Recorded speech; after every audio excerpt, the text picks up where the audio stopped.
This program is sponsored by North Valley Church of Christ. There's a message true and glad for the sinful and the sad. Ring it out, ring it out, ring it out, ring it out. It will give them courage new, it will help them to be true. Ring it out, ring it out, ring it out, ring it out.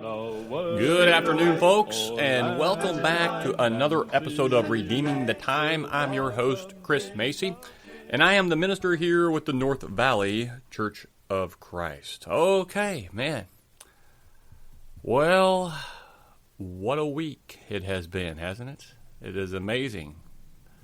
Interesting year this has been. We thought 2020 was bad, 2021, we thought, well, maybe this will be a little better. Well, not going well. Not going well. Today we're going to be taking a look at the cost of seeking truth. And I think I talked quite a bit about truth over the last several months and what is truth, and truth is intolerant because, truth only has one answer. And it doesn't change. It's not fluid with culture. Truth is truth. 2 plus 2 is 4. You can't get around from that. That's just the way it is. And whenever I think about truth, and especially the cost of seeking truth, I'm mindful of the passage in Luke chapter 18. That's the account of the young rich man who came to Jesus asking the question, "What shall I do to inherit eternal life?" And this rich ruler is a kind of a study in contrast. We admire the man at the beginning of the story. He seems to be somebody looking for the truth. Yet at the end of his encounter with Jesus, we're disappointed to discover that, well, he really wasn't seeking truth after all.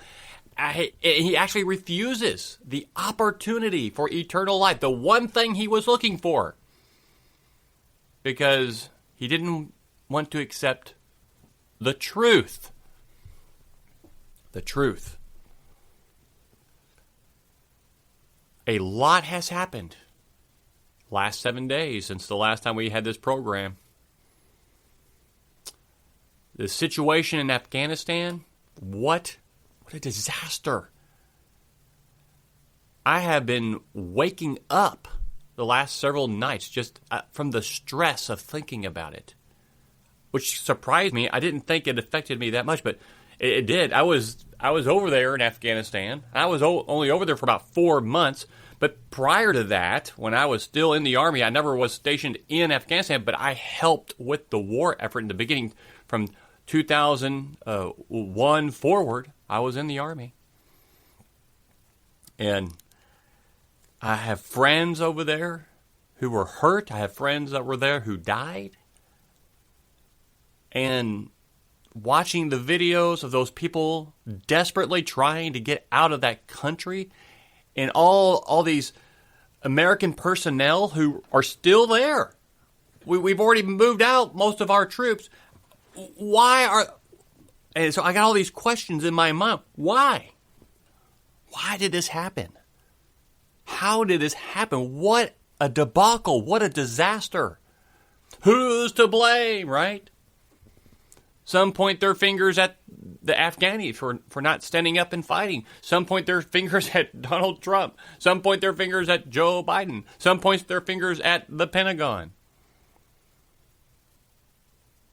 Now, I've got my personal political views on who's at fault there with the information that I currently have at hand, but I'm not going to give that here.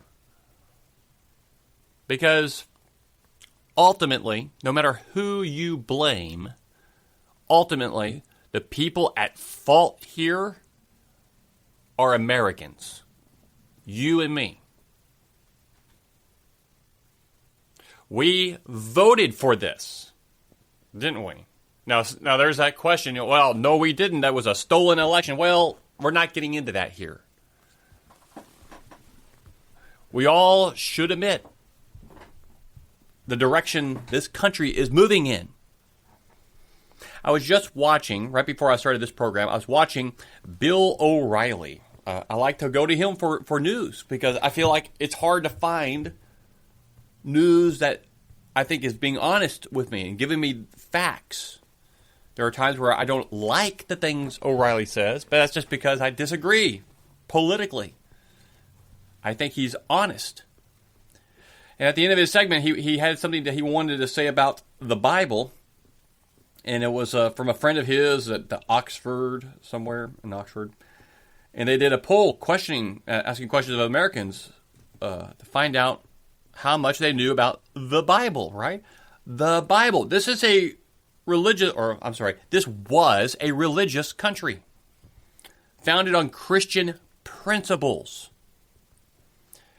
And when he asked that question, here's what he found. I don't have all the numbers in front of me, but more than half of Americans, more than 50%, could not tell you the first 4 books of the New Testament, the Gospels. They couldn't tell them to you. They didn't know. It's Matthew, Mark, Luke, and John. Could you believe that? They don't know. More than half of Americans did not know the first book of the Bible. What's the first book of the Bible? It's the book of Genesis, the book of beginnings. They didn't know that. Now, this other question, I'll explain to you. I'll just say, so I think what was it, like 60%, 65% could not tell you what Easter represents or is about. They think it's about the bunny. Now, granted, on my program and in my house, we don't say that Easter is about the death, burial, resurrection of Jesus. But we know that's what it's intended to be. We do talk about it. But that's not when those things happen. And I don't want to get into that here. But still, it baffles the mind how little our country knows about the Bible. Well, I say it baffles the mind, but when you look at what's happening in our country, it shouldn't. The fact that we embrace the homosexual movement so strongly in this country, where on the extreme, well, what used to be considered the extreme, that is flying the pride flag, having all those demonstrations, I guess they're parades, and allowing men who dress like women and put on makeup read read stories, book stories children's stories to kids in the library. That's okay. Well, it's not too much. People are against that, but it's happening. That there's actually people out there who think that's okay. Now on Disney Plus, that's the online version of Disney, they have several shows with homosexual parents, and they're normalizing that for children. Transgenderism, where kids can choose if they want to be a girl or a boy.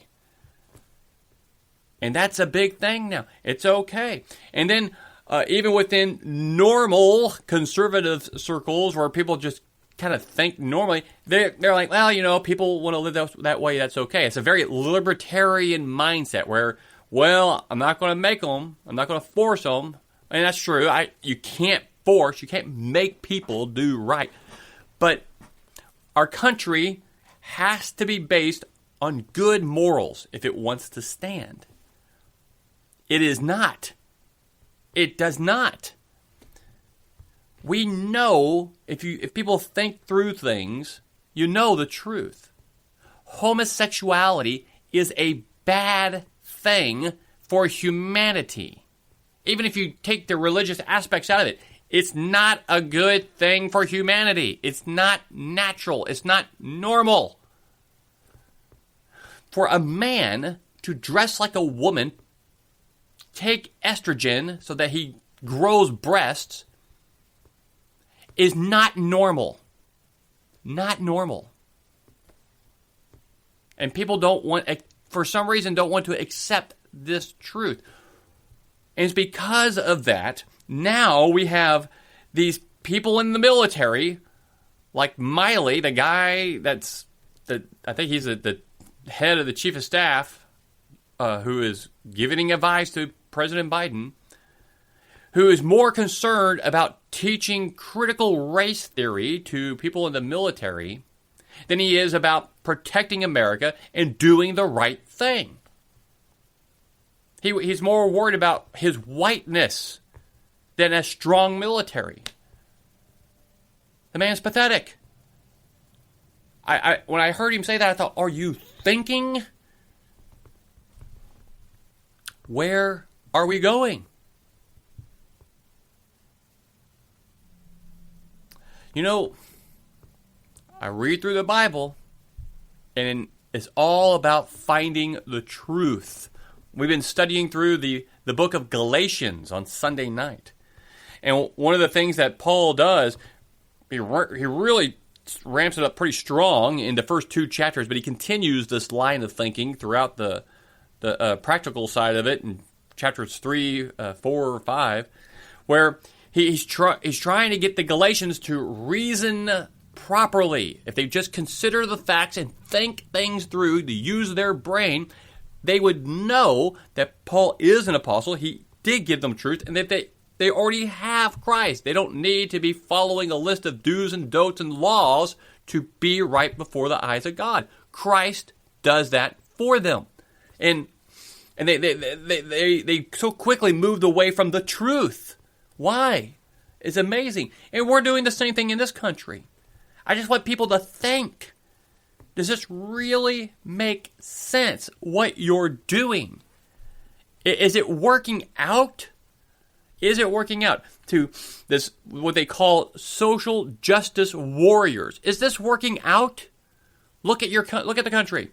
This has been pushed onto this country for several decades now. It was real slow at first, and then in the last 15, 20 years, there was a pretty strong push where even now Republicans are on board with it. Not all, but quite a few. Even Donald Trump. He's for it. He has a little thing to try to get the vote of the homosexual. And now it is full on. Where even in our embassies, they fly the pride flag. Well, what good did that do us in Afghanistan? What good is that doing us on inflation and all these other things that are happening in our country? Why? Look at our kids. Our kids have so many mental issues and problems. A lot of them. A lot. They cannot deal with things because all they're learning is about, are you a girl or are you a boy? You have to make a choice. They can't make that choice. They're kids. And they're already a boy or a girl. There is no choice there. And we're confusing them. Yeah, I'm kind of ranting here because I'm frustrated. I'm tired that this is constantly happening. When we look at Luke chapter 18 and this guy who comes and asks Jesus, what shall I do to inherit eternal life? We have all these questions that are things that pop into our mind. We know a little something about his religion, that it took the form of legalism, which is a religion of law keeping. It looks for a list of do's and don'ts and thinks that if one does everything on the list, then he'll stand justified before God. So he asks the question, what shall I do? And maybe we're asking that question too. Oh, look at the country. What can we do? What can we do? Well, I'm going to let you know here in a moment what you can do. What this country can do to get back on track. We know something about this rich young ruler, about why he came to Jesus. He wasn't looking for truth. He was only seeking confirmation, wasn't he? For what he was already doing. That's all he was looking for. That is why the movement for the homosexual, the pride, they call it pride, the pride movement, the homosexual movement, that's why they get so angry with Christianity and Christians. Because when they come to us, they're not looking for truth. They're looking for confirmation of what they're already doing. And when they don't get it, they get angry. because they want us to change to confirm them. This rich young ruler in Luke 18, his response that he has kept the commandments gives the sense that he already sees himself as righteous. And Jesus' response was intended to allow him to see himself as he really is. So Christ first gave him what he came for. Let the man see himself as he thought he was. Well, keep the commandments, do this, and the other. Oh, I've done that all since my youth. So he's looking for approval. He's getting excited. But Jesus gives him a true picture. He gives us a true picture of ourselves. What we need to hear. This man was not prepared for the truth. The truth is not what he was seeking. Our country is not wanting truth. Because the truth is, morally, we're sunk. We're sunk. How do you know what the right thing is to do? What is the moral thing? It's not a list of do's and don'ts, as many think. No. It's a change of heart. It's a change of your mind and your mind, your spirit. And you change that by what influences it. If you're always on the internet, that becomes your truth. It shocks me. I'm a conservative. I don't mind saying that here. I'm a conservative. I don't like calling myself a Republican because I don't agree with a lot of Republicans. And I know it's just a label, but, labels is a simple way of trying to describe who you are. So I look out there, I have, Telegram, I got Facebook, I got Twitter, I follow the news. And people who claim to be conservatives are all over the place.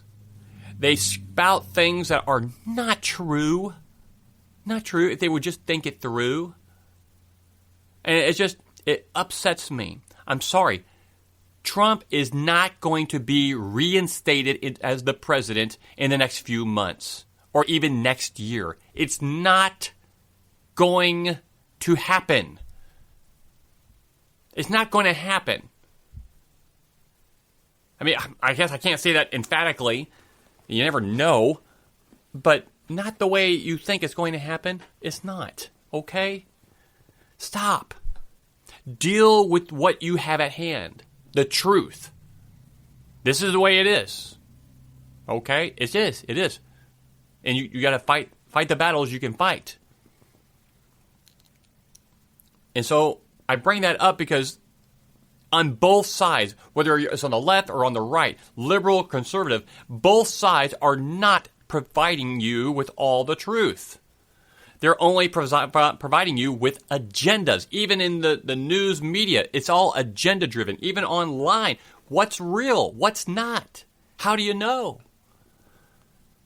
And so it becomes infuriating. And when we allow that to become our influence, that's why we are so divided in this country. We need to get back into the Word, studying it, not just reading, studying the Bible every single day and allowing that to influence our mind and our heart. And when we do that, then Christ begins to grow in our hearts. We begin to see things the way He sees them. That's the point that Jesus is making to His disciples and to us today in John chapter 14, where He talks about being the true vine. Let me turn my Bible over there real quick. I talked about this Sunday morning also. Not 14. It is chapter 15. When He opens up there in verse 1, I am the true vine, and my Father is the vine dresser. Every branch in me that does not bear fruit, He takes away. And every branch that bears fruit, He prunes it so that it may bear more fruit. And all through this section, from verse 1 to 17, Jesus uses the term abide 11 times. That means to remain in me. If you abide in me and I in you. And the reason why is the longer we are in Him and around Him, allowing Him to be in our minds and our hearts, the more He will influence us. And if He is influencing us, then we are going to begin to produce fruit that looks like Him. Producing fruit here is not about making other Christians. It's about the mind and heart of Christ being in us, producing in us. That's the fruit. Love, joy, peace, patience, kindness, goodness, faithfulness, gentleness, and self-control. Because if we are allowing the things of this world to influence us, then we're going to look and produce fruit congruent with the world and not with Christ. Turning over here to the book of Psalms, the very opening of Psalms says this: "How blessed is the man who does not walk in the counsel of the wicked, nor stand in the path of sinners, nor sit at the seat of scoffers. But his delight is in the law of the Lord, and in his law he meditates day and night." What is Solomon or David, or whomever, I guess David, wrote there? What is he saying? What influences your mind the most? If it is the things of this world, you're walking in the counsel of the wicked, you're standing in the path of sinners where they can influence you, or you're sitting in with scoffers, you're allowing them to influence you. If that's where you're at the most, and that's your influence in this life, you're not blessed. But if you meditate, that is to think about, study the law, that is to really look, what does the law mean? And you understand the spirit of the law, you're going to get a little idea of what the mind and heart of God is and see things from His perspective. And Jesus was trying to get the Jews to see that when He said that unless your righteousness surpasses that of the scribes and Pharisees, you will in no way enter the kingdom of heaven. That's the Sermon on the Mount, Matthew chapter 5. And what He meant there is that the Pharisees were striving to be right with the law and not right with God. They missed the spirit of the law. And if we want to know the mind and heart of Christ and God, then we need to meditate upon the Word. Study it. Allow that to be our focus and our main influence in life. And if we do that, we'll see things better. We will be a better country, more moral, and not fall into this obvious corruption. You'll look at it, how did we get here? We're teaching children that it's okay to say you're a girl when you're a boy. It's okay to take drugs for them to change their gender. Are you kidding? It's okay to have surgeries to change it? What is wrong with us? Deal with what you got. I identify as a billionaire, so give me money. That's stupid. No one's going to do that yet, I guess. I don't know. It's a crazy world. Good is being called evil, and evil is being called good. How did we get here? We don't know the Bible. Not anymore. They can't even tell you the four Gospels, names of the four Gospels. They couldn't tell you what the first book of the Bible is, let alone the teachings of Jesus. They don't know. There is no religion in this country. As Bill O'Reilly said on his program, the only Bible people have today is the internet. That's pathetic, because there's nothing good on it. Well, I take that back. Not true. There are good things, and it can be used for good, but it can be used for a lot of bad. And it's so easy to do the bad because there's no one there to watch you. You can go to, what is that called, the in private mode on your browser, so that nothing's tracking you and nothing's saved and no one can go and look at your history and go view things. Well, I want to tell you folks, everyone out there who thinks that the in private mode on your browser keeps you safe from people's prying eyes. Oh, well, maybe you know the ISP can watch it, but guess what? You know your router, that thing that brings the internet into your house, you can go on there and look at every website you've gone to and how long you spent on it. There's a log. It's there. It's not private. And here's a bigger thing. God knows. He's watching. Do you even know that? If you're listening to this program, I bet you do. I bet you do. I know I'm preaching to the choir. But this is why we are in the state we are in this country. You can blame politicians all you want, and there's plenty of blame to put there. We let it happen. We stopped teaching our kids how to study and think for themselves. We left it to others to do it for us. Well, you can't do that, can you? We're starting to learn that some of these public schools aren't teaching our kids what we thought, and they don't even care. Even though we're getting laws passed, you can't teach these things, critical race theories, to our children. Oh, well, they're going to do it anyway. They don't care. What are you going to do about it? You've never fought us before. Well, we need to. We need to teach our children the Word of God. We have to take an active role in their life. It's hard work. It's hard because they don't want to sit around and do that. But we need to make them and teach them to study every day, to meditate on this. Make them do it so that it becomes a habit, so that when they grow older, they will not veer away from it. Here it is, and my time is already going up, and I've ranted this whole time. I apologize. But next week we'll get deeper into the Bible. I promise you that. The Lord willing gives us that time. Pray for those in Afghanistan. Pray for our country. And pray that we will come back to the Word. Let's be truth seekers again. May the Lord watch over us. Ring it out, ring it out, ring it out. This program was sponsored by North Valley Church of Christ. To hear this program again, go to FamilyValuesRadio1010.com and click on the podcast page and find this program and many others right there on FamilyValuesRadio1010.com.